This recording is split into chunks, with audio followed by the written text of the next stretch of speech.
Hello everyone. हमने last lecture में addition reaction में डिस्कस किया था और मार्कोनिकॉफ रूल हम डिस्कस कर चुके थे। आज हम करेंगे anti Markovnikov rule. Markovnikov rule में आपको पता होगा 3 स्टेप थे। पहले जो ब्रोमाइड था उसमें से प्रोटॉन अलग होता है यानी H positive and Br negative यानी इलेक्ट्रोफाइल और एक न्यूक्लियोफाइल जनरेट होता है। फिर सेकंड स्टेप में वो उस पर अटैक करता है पाई बॉन्ड पे इलेक्ट्रोफाइल और जिससे कि हमें कार्बोनियम आयन मिलता है। और फिर कार्बोनियम आयन में अगर ज़रूरत होती है तो रीअरेंजमेंट होता है ज़्यादा स्टेबल कार्बोनियम आयन बनाने के लिए। अदरवाइज़ अगर वैसे स्टेबल होता है तो ऐसे ही चलता है। देन उसके बाद न्यूक्लियोफाइल होता है, वो कंबाइन करता है इसके साथ में कार्बोनियम आयन के साथ में और हमें प्रोडक्ट मिल जाता है। तो ये मार्कोनिकॉफ रूल था। मार्कोनिकॉफ रूल के बाद अभी हम पढ़ेंगे anti Markovnikov rule.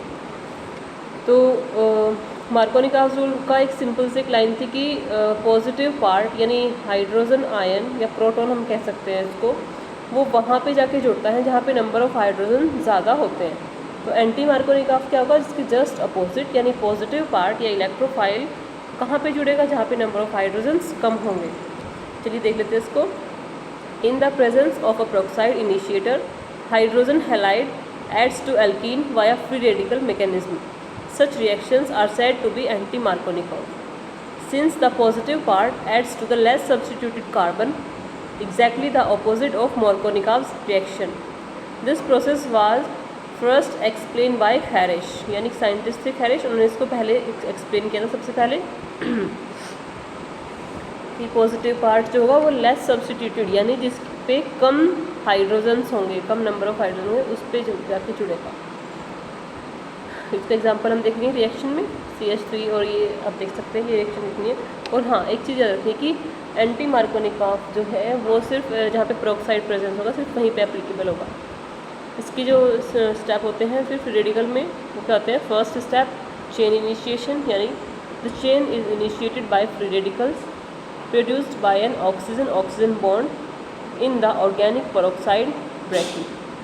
These free radicals extract a hydrogen atom from a hydrogen bromide molecule to produce bromide radicals.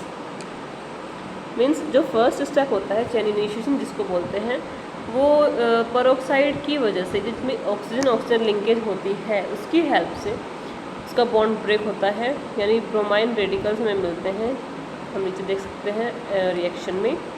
फिर सेकंड स्टेप में क्या होता है चेन प्रोपेगेशन में when the bromine radical joins to the propene a secondary radical is formed. जब bromine alkene के ऊपर attack करता है तो उससे क्या होता है सेकेंडरी रेडिकल जनरेट होता है क्योंकि सेकेंडरी ज़्यादा स्टेबल होता है इन कंपैरिजन टू प्राइमरी, इसलिए सेकेंडरी ही जनरेट होगा।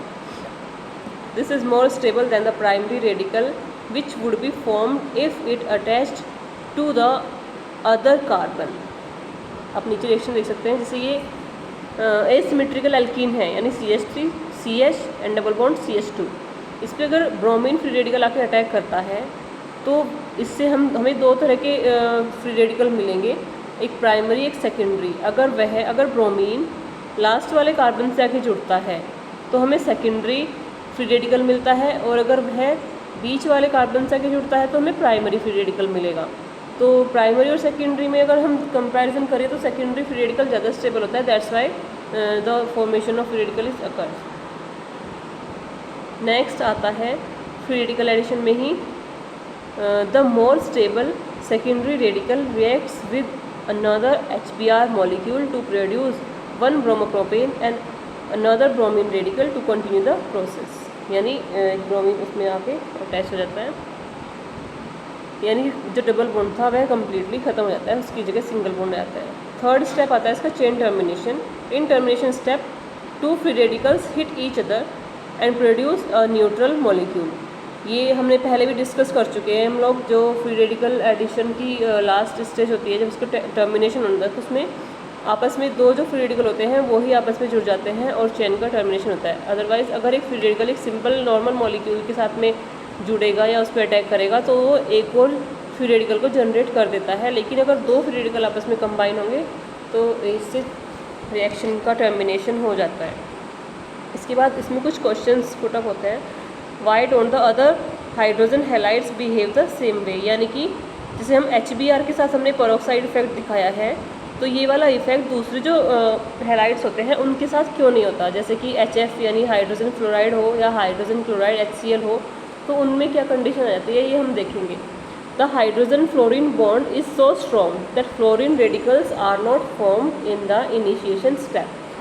तो अभी देख सकते हैं कि HBr ही क्यों लिया, क्योंकि HF अगर हम लेते तो हाइड्रोजन और फ्लोरीन के बीच का बॉन्ड तोड़ना उतना आसान नहीं है जिससे कि फ्लोरीन फ्री रेडिकल जनरेट हो सके, इस वजह से हम HF यूज़ नहीं करते। और ऐसे ही अगर HCl अगर हम लेंगे विद हाइड्रोजन क्लोराइड, तो second half of the propagation stage is very slow, यानी जो चैन प्रोपेगेशन स्टेप होता है, सेकंड स्टेप होता है, वह बहुत स्लो होता है, यानी उसमें एंडोथर्मिक, उसमें हमें हीट देनी पड़ जाती है, वो एंडोथर्मिक रिएक्शन हो जाता है। This is due to reactivity high hydrogen anion bond strength, यानी जो हाइड्रोजन का और क्लोरीन का जो बॉन्ड होता है HCl का, वो बॉन्ड भी काफ़ी स्ट्रॉन्ग होता है। तो इस वजह से HF और HCl हम यूज़ नहीं करते। फिर हाइड्रोजन आयोडाइड जो होता है, अगर हम उसको लें तो क्या होता है, in the first step of the propagation stage turns out to be endothermic and this slows the reaction, यानी HI का भी जो फर्स्ट स्टेप होता है वह एंडोथर्मिक होता है, जिससे रिएक्शन काफ़ी स्लो हो जाता है। Not enough energy is release when the weak carbon iodine bond is form, यानी फिर कार्बन और आयोडीन का जो बॉन्ड होता है वह काफ़ी वीक होता है और उसमें इनफ एनर्जी रिलीज नहीं होती। ये रिएक्शन आप नोट करेंगे। और जो HBr जो हमने लास्ट रिएक्शन की थी, HBr ले तो वो काफ़ी आइडियल कंडीशन बन जाती है। In the case of hydrogen bromide both steps of the propagation stages are exothermic, तो इस वजह से हम HBr ही यूज़ करते हैं। तो उसके बाद आता है न्यूक्लियोफिलिक एडिशन रिएक्शन, यानी एडिशन रिएक्शन में ही नेक्स्ट टाइप है ये, फ्री रेडिकल के बाद न्यूक्लियोफिलिक एडिशन रिएक्शन। सबसे पहले हमने देखे थे इलेक्ट्रोफिलिक एडिशन, फिर फ्री रेडिकल एडिशन, एंड अब देखेंगे nucleophilic addition reaction. When an addition reaction involves the initial attack by a nucleophile, the reaction is referred to as nucleophilic addition. Aldehydes and ketones which contains carbon oxygen double bonds undergo such reactions. The carbonyl group is highly polar in character. This is because of higher electronegativity of oxygen as compared to carbon. The carbonyl group may be represented as shown below. यानी जो carbonyl group होता है वो उस पर इसकी वजह से ऑक्सीजन का जो कार्बन और ऑक्सीजन का जो डबल बॉन्ड होता है उनमें इस तरह की रिएक्शंस देखने को मिलेगी, यानी ये स्पेसिफिक रिएक्शन होती है, ध्यान रखना है हमें एल्डिहाइड और कीटोन्स में ही देखने को मिलेगी। The addition of HCN to acetone is an example of nucleophilic addition. इसका एक एग्जांपल आप ये नोट करेंगे, कीटोन प्लस HCN में जब होता है। The mechanism of the above reaction involve the following step, इसमें भी इसके स्टेप हम देखेंगे। फर्स्ट स्टेप है hydrogen cyanide gives a proton and a cyanide ion, यानी HCN टूटेगा H पॉजिटिव आयन में, और साइनाइड यानी जिसको न्यूक्लियोफाइल और इलेक्ट्रोफाइल भी बोल सकते हैं। स्टेप 2 होएगा the nucleophile attacks the positively charge carbonyl carbon to give the corresponding anion, यानी जो कार्बन और ऑक्सीजन का डबल बॉन्ड था ये उस पर कार्बन पे अटैक करेगा, साइनाइड आयन जो होगा जिसको न्यूक्लियोफाइल भी कह सकते हैं, इस पर अटैक करेगा जिससे कि हमें एनायन मिलेगा। फिर थर्ड स्टेप आता है attack from one side will lead to the electrophile combines with the anion to form the addition product, यानी फिर जो इलेक्ट्रोफाइल होगा वो एनायन के साथ कंबाइन हो जाएगा और एडिशन प्रोडक्ट बनेगा। इसके बाद हम अपना नेक्स्ट करते हैं aldehydes and unsymmetrical ketones will form A racemic mixture by this reaction, यानी जो अनसिमेट्रिकल कीटोन्स होती है वह रिएक्शन इसमें क्या करती है, रेसिमिक मिक्सचर को फॉर्म करती है। Attack from one side will lead to one of the two isomers and attack from the other side will lead to the other. इसमें इस रिएक्शन का अच्छे से नोट करेंगे क्योंकि इसमें रेसिमिक मिक्सचर फॉर्म होता है, जो हमने SN2 मैकेनिज्म में भी देखा था, सब्स्टिट्यूशन वाली जो थी बाई मोलिकुलर रिएक्शन, उसमें भी क्या बन रहा था, रेसिमिक मिक्सचर। इसके बाद हम आज एडिशन रिएक्शन को यहीं पे ख़त्म करते हैं, इस चीज़ को आप यहाँ तक नोट करेंगे। इसके बाद हम देखेंगे एलिमिनेशन रिएक्शन अपने नेक्स्ट वीडियो लेक्चर में। Thank you.